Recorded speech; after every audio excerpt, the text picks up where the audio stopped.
seeing a lot of my friends pass away and like being there during some of them definitely changed my life, not just because, I lost my friend. It's like, for me, a lot of the things that I do, the motivation I do is I'm doing this because these guys can't no more.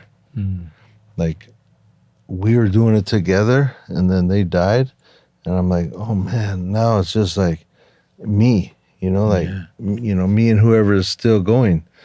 We got to go, harder for, like it kind of like motivates you in a weird way to go harder for the ones that aren't here no more and the ones that can't do it. And it's when my mom passed away, it was probably the most devastating and like hurtful pain I ever had, physically or mentally. But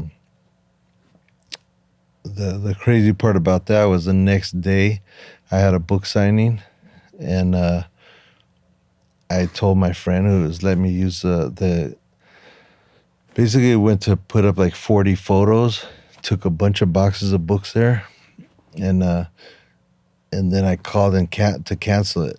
And I was like, hey man, I gotta cancel tomorrow. He was all, what happened? I go, my mom died. And he's all, oh no. He's all,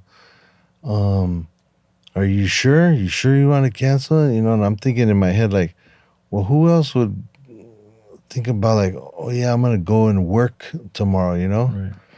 But then I was thinking like, he was asking me, are you sure you want to do that for some type of reason? So it made me think about it. I was like, okay, yeah, no, I don't want to cancel. I'll be there, and I went. And that was probably the best thing that I ever did, because that made me not think about it. And I was, thankfully there was over 100 people there in line, and they all wanted me to sign the book. So it was like, I'd had no time to think of none of that stuff, And, I would think of it, but I just had to like push through it, just be like, yeah, okay, what are you going to do? 100-something people here waiting for you to sign your book. You going to fall apart right now? Nope. Okay. Sign another one. Like I'm telling myself this in my head. And got through the line. I was like, went to tell my homie, his name's Casey. He goes by Eclipse. He's owner of Seventh Letter and Known Gallery and head of AWR and MSK. And I go, hey, Casey, that was good. Thank you, homie, for, letting me do that. I was able to, use this to keep my mind off of this right now. And, and he just handed me the stack of the cash. Like, usually galleries want to take their cut.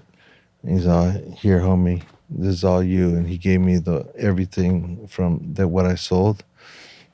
And I was like, damn, like, this is cool. Like, some people care, and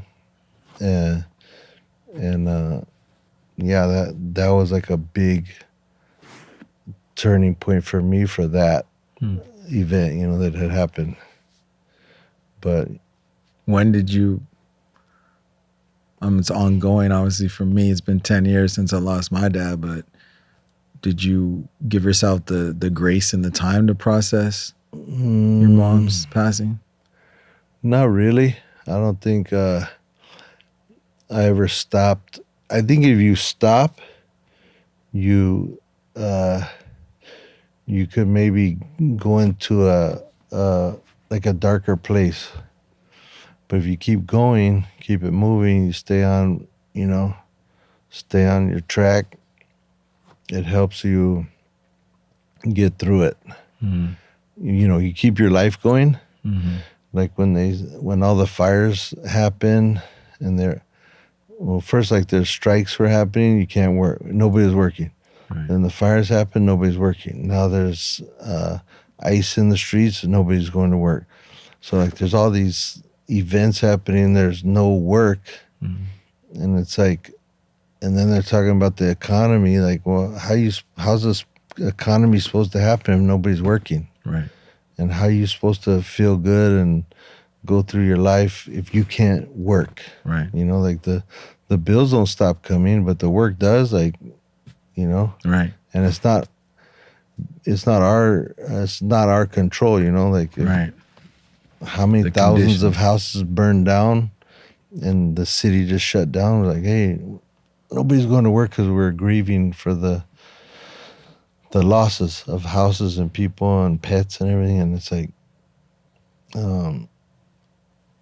you know, like for me, it was like I went right to work, and that's what kept me going. You know, Mm-hmm. and I, you know, it doesn't work for everybody, Right. but for me, it did. Right. And Do you have another outlet, Estevan? Like, no, just work.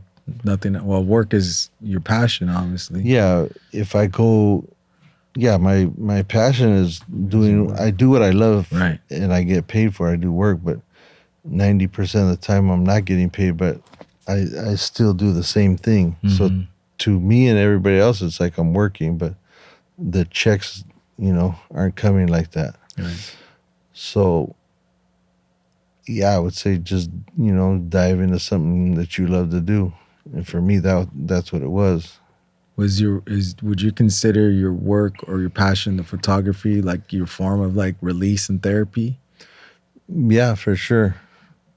Any type of creating and stuff like that. Even if I'm, you know, in the motion of getting to the point where I'm shooting, Yeah. all the process of winding it down after the day, you know, because sometimes a shoot could be like a week of preparation or more, and then like a week of getting everything together for the job you did. Right.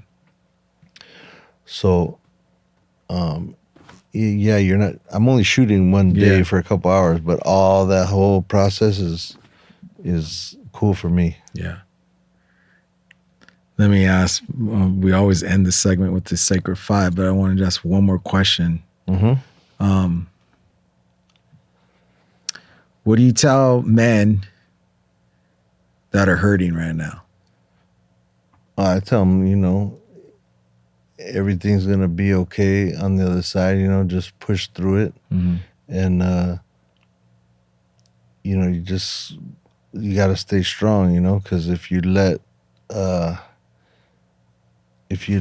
all that stuff, you know, take over you, then it's gonna get worse. Right. And you know, I come from the old school. You know, my there was no. It was like, you know, suck it up or stay strong or you know, man up, you know, that kind of stuff. So that's what I knew. That's how I grew up.